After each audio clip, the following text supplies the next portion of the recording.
Les conflits fonciers des Kwamout, issus de l'augmentation de la redevance coutumière, étaient au centre d'un point de presse tenu le jeudi par le ministre de la Communication et Médias en compagnie de la ministre près le président de la République et le vice-ministre en charge de l'Intérieur. Dans ces journaux, nous reviendrons sur la mission de pacification lancée dans cette partie du pays.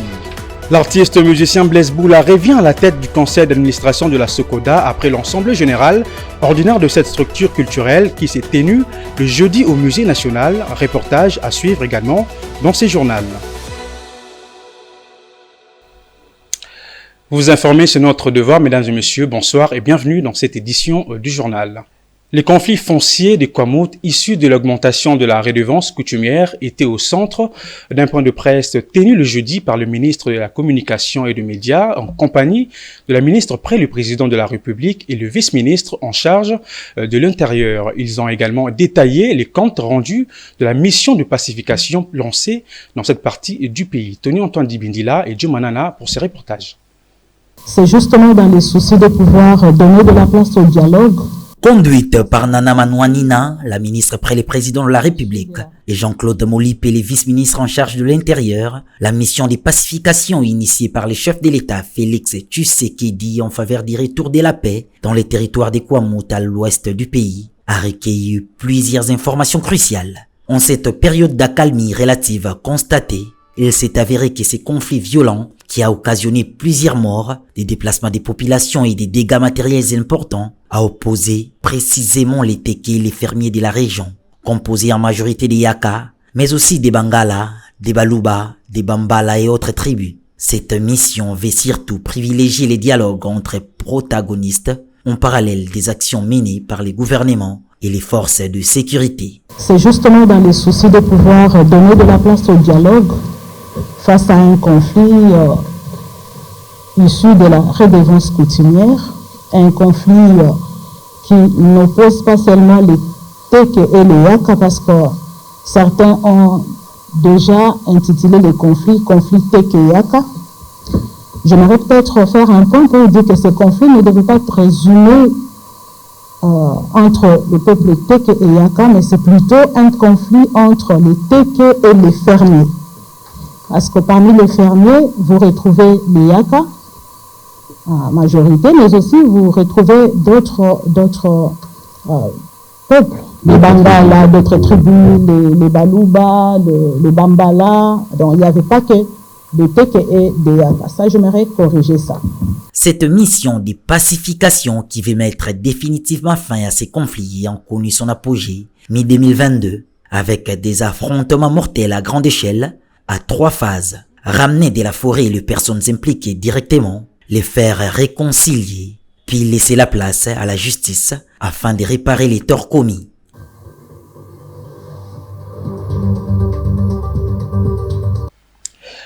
Toujours lors de ces points de presse, le ministre de la Communication et des Médias, Patrick Mouyaya, est revenu sur les retombées positives de cette mission de pacification initiée par le président Tshisekedi pour mettre fin au conflit foncier intercommunautaire des Kwamout, mission qui vise notamment à accompagner les efforts du gouvernement et des services de sécurité. Suivez.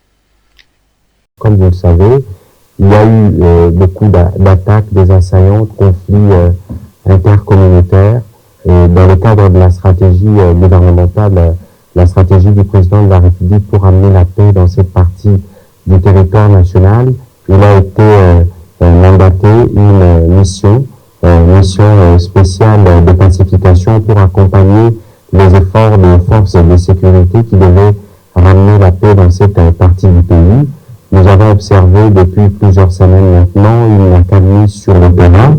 Et vous avez vu sûrement de différents reportages qui vous montrent comment les jeunes assaillants sortent des forêts pour se rendre aux autorités publiques. Et donc ce soir, nous avons pensé faire le point de la question, même si elle est encore en cours de traitement, mais nous avons estimé utile de faire un point média pour nous permettre de comprendre la stratégie gouvernementale pour régler durablement la question de la sécurité dans cette partie du pays.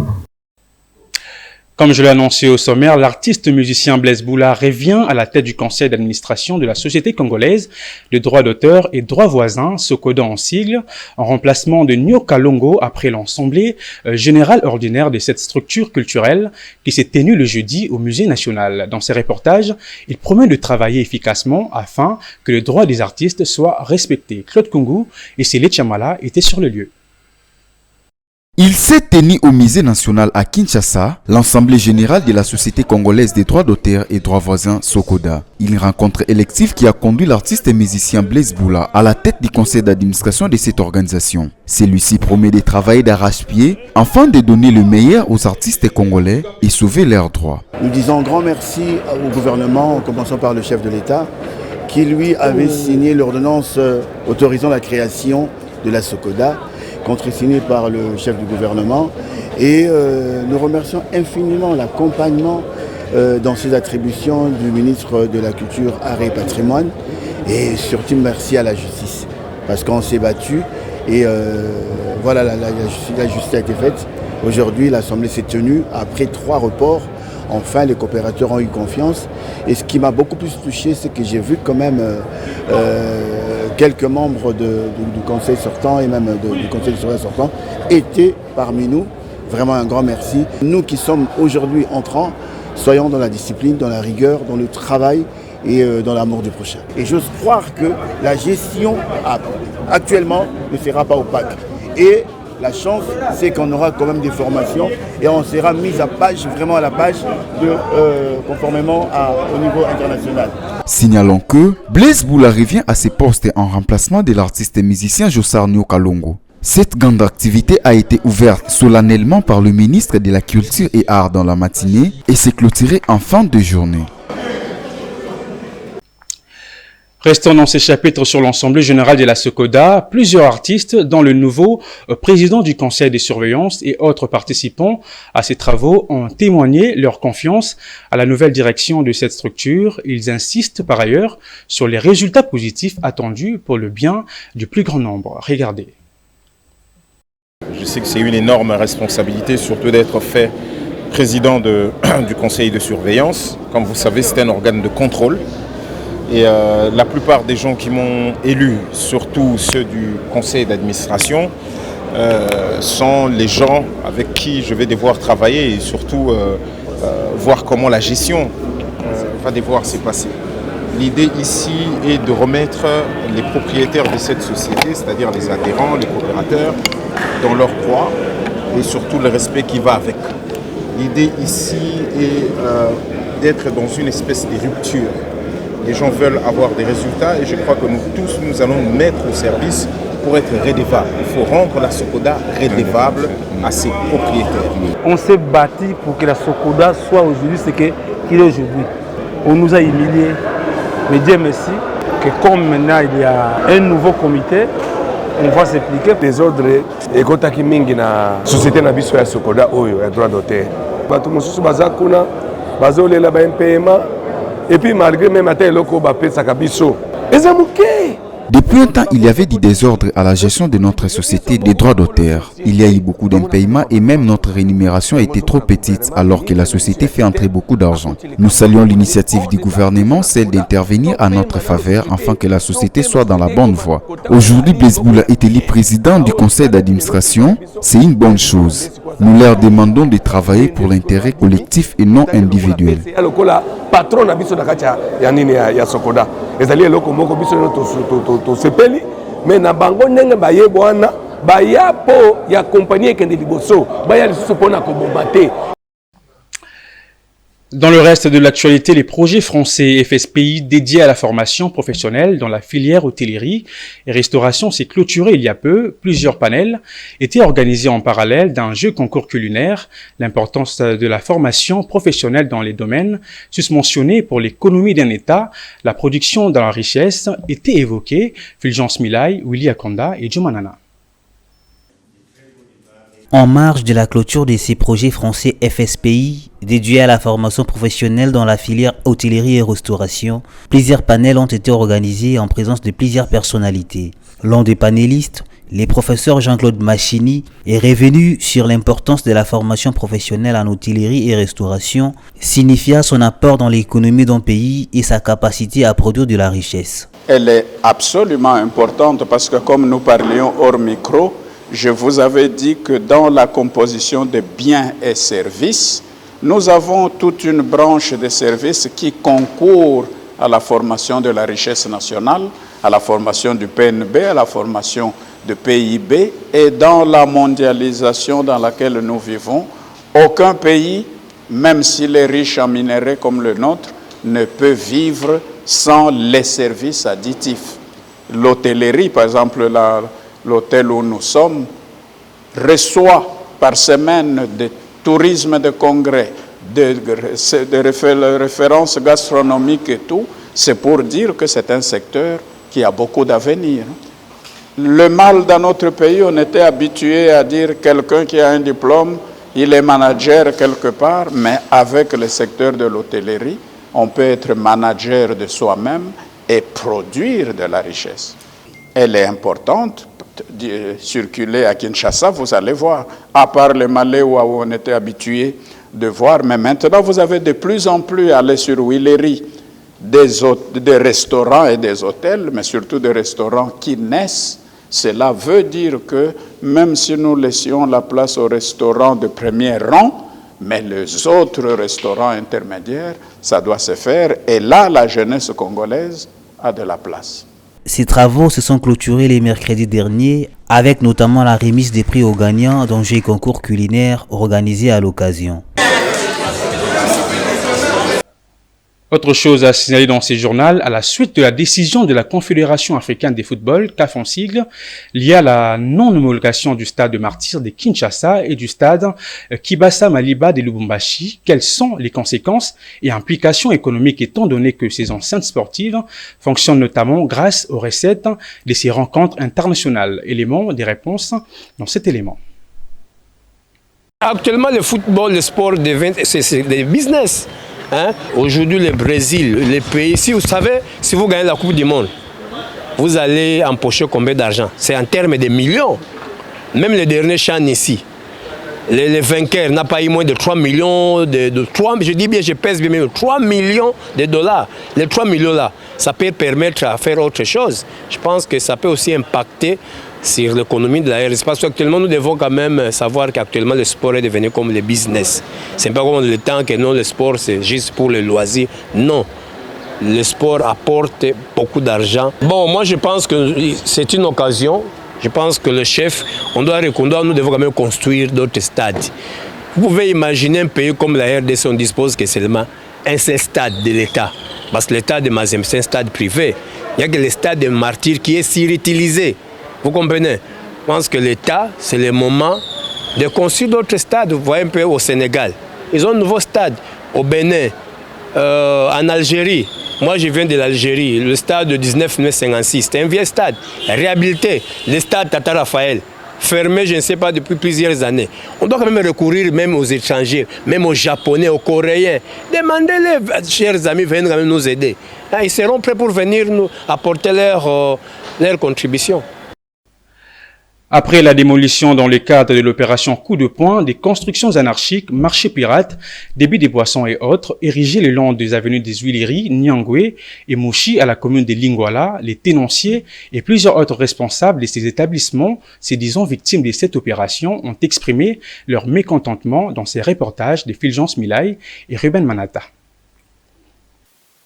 Les responsables des constructions anarchiques, des éventaires, des kiosques et d'autres étalages érigés sur la voie publique le long des avenues Huileries, Nyangwe et Mouchi, actuellement démolis dans le cadre de l'opération urbaine Coup de poing, sont en pleurs. Indignés et déçus par cette opération, ils ont manifesté leur désapprobation. Ils ont fait l'opération sans pour autant parfois au préalable informer aux gens qui ont débordé la chaussée publique. La mairie devait d'abord, avant de passer à l'opération pareille, prévoir déjà certains remèdes qui peuvent pallier au cas où il y a parfois débordement ou il y a plainte. Parce que je peux vous dire que le chômage doit encore augmenter. Dès lors qu'un monsieur XY avait aussi pris quelques mètres, bien quelques larges de la chaussée, il a aussi augmenté l'effectif de gens qui devaient aussi servir, n'est-ce pas? Et maintenant qu'on a démoli presque tout, l'espace il est amoindri, hein? On ne peut pas encore contenir ou bien supporter tout le monde qui est en train de servir. Tout ça là passe. Parce que il faudrait que ça les bas, à condition que moi, l'entreprise des alliés ou l'État. Ça fait très mal. Il reste à savoir que plusieurs Congolais vivent par des activités informelles et que le terrasse constitue également une source de financement pour plusieurs familles. D'où le gouvernement doit réfléchir avant de prendre toute décision.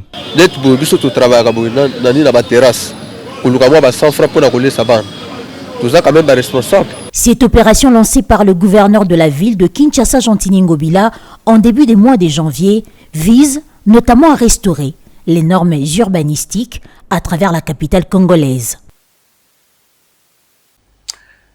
À Kinshasa, la notion du paiement de la taxe ou de l'impôt est relativisée par certains, alors qu'il est établi que ceci est non seulement un devoir civique, mais surtout un atout pour le développement d'un État. Ayant sillonné la capitale, nos reporters ont évalué la perception kinoise sur cette question. Suivez.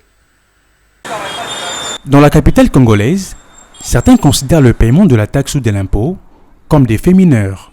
D'où, pour quelques-uns, cette notion n'est que bénigne. Toutefois, pour d'autres, les paiements de l'impôt et de la taxe est un élément crucial du développement d'un État. Ceux-ci approchés apportent ici leur approche. Mais l'État fouetté à mais les citoyens, peut-être une mission, tout ça, pour tout banini, peut-être foutre à taxe, tout ça, puisque il y a des taxes mususu, mais tout mususu va créer pour balier Rambon. Mais l'État pas en fouetté à la mission, tout ça, net ça va couper éducation civique et morale SM. Donc, enseignant peut faut attendre ça là, en pour bana baé baratango titan à muké, tant azo ko la zoé ba déjà aux malam. Pour foutre la taxe c'est ça bien, et ça yangonde au sala kimbo kana biso ke liboso nan. So to futango. Donc na osenga na ba ite na nganyo so ba Hollanda. Nous sommes à la saisie d'informations, il faut foutre la taxe parce qu'ils ont devoir, ils ont devoir na biso, citoyens en boka, pour foutre la taxe. Mais na kosenga pe na gouvernement, tant qu'on y a foutre la taxe, il faut apprendre donc responsabilité na ye. Parce que taxe na biso tango to opesaka eza pona créer ba makambo mingi ezalaka que taxe te ya kotiaka na ba poche na bango pour faire avancer famille na bango mais ezala taxe o kosunga biso. Il est ainsi établi que le paiement de la taxe et de l'impôt est un devoir civique et contribue parallèlement au développement d'un État. Place à présent à la revue de presse lue et sélectionnée par Fulgence Milaï.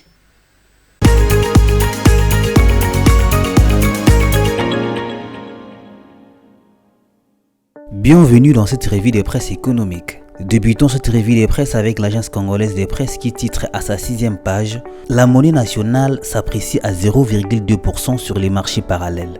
La monnaie nationale de la République démocratique du Congo s'est appréciée de 0,2% sur les marchés parallèles en se négociant à 2225,0 francs congolais les dollars américains pour la période du 27 janvier au 3 février 2023. Les marchés d'échange et des mesurés stables, ces deux segments. Les cours indicatifs s'est établi à 2032,8 francs congolais pour 1 dollar américain, soit une légère dépréciation de 0,1% par rapport à la semaine précédente. Sur les marchés parallèles, il a été noté une appréciation de 0,2% de la monnaie nationale, cours des vendeurs, les taux d'échange se chiffrant à 2225,0 francs congolais pour 1 dollar américain, selon la note de conjoncture économique de la Banque centrale du Congo. Selon la note de conjoncture économique de la Banque centrale du Congo, les confrères écrit dans sa suite l'inflation portée à 0,230% contre 0,236% une semaine auparavant. La note de conjoncture économique a noté, en outre, qu'au cours de la première semaine du mois de février 2023, la variation de l'indice des prix à la consommation s'est traduite par une stabilité des prix sur les marchés des biens et services. En effet, le taux d'inflation s'est porté à 0,230% contre 0,236% une semaine auparavant, poursuivant ainsi le ralentissement observé après la forte pression réalisée à la deuxième semaine du mois passé. Poursuivons cette revue de presse avec Forum des As qui annonce à sa page numéro 4 Le VPM Liaou lance les concours de recrutement des 119 agents du numérique. Le vice-premier ministre en charge de la fonction publique, Jean-Pierre Liaou, a lancé hier, jeudi 9 février 2023, les concours des agents de l'administration du ministère du numérique. C'était en présence du ministre Eberhard Kolongele, les patrons du ministère. Ce concours de recrutement est destiné à combler la cascade de départ à la retraite de plus de 10 000 agents observés en 2022 dans le cadre des processus de rajeunissement de l'administration publique. Celui-ci démarre avec l'administration du numérique, connue étant notamment technique et exige des profils spécifiques, en l'occurrence les infrastructures numériques, les applicatifs et contenus numériques, l'économie et le développement de la culture numérique, ainsi que la cybersécurité. Bouclons cette revue avec les chevaliers de la plume d'Econews qui titre à la 8e page « Est de la République démocratique du Congo, les PAM en quête de 50,6 millions de dollars américains supplémentaires pour répondre aux besoins humanitaires des sinistrés. » La situation d'insécurité qui prévaut dans la partie est de la République démocratique du Congo préoccupe au plus haut point les organismes des Nations Unies à caractère humanitaire. C'est le cas du Programme alimentaire mondial PAM en sigle qui, en partenariat avec le gouvernement congolais, vient en aide alimentaire aux personnes sinistrées. Aujourd'hui, cette agence alerte parce que se trouvant presque à bout des stocks alimentaires destinés à être utilisés en janvier et février 2023. Les quotidiens renchérit en notant que, dans un communiqué, les programmes alimentaires mondiaux PAM en sigle annoncent avoir presque épuisé ces stocks alimentaires destinés à être utilisés en janvier et février 2023 pour notamment apporter l'aide aux sinistrés de la crise alimentaire provoquée par la résurgence du M23. Lui qui visait à soutenir 110 000 personnes dans les territoires de Nyiragongo par des transferts en espèces, c'est à 9 000 personnes dans les territoires de Lubero dans une assistance alimentaire en nature. Fin de cette revue de presse, merci de l'avoir suivi.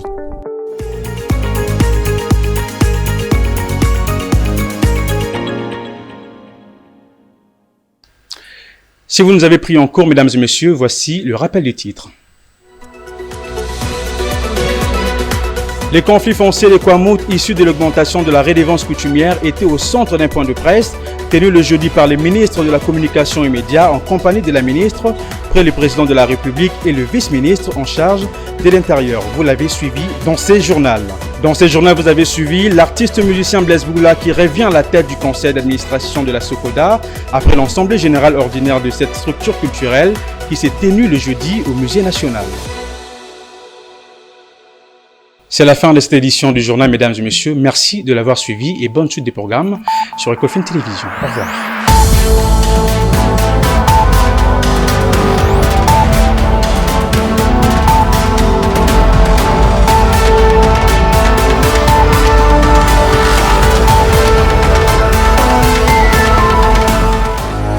Dans une sphère médiatique, essentiellement tournée vers des contenus généralistes, où l'originalité n'a plus sa place au chapitre, où le secteur de l'économie et finance, pourtant poumon d'un État, sombre dans les oubliettes, voici enfin Ecofin Télévision.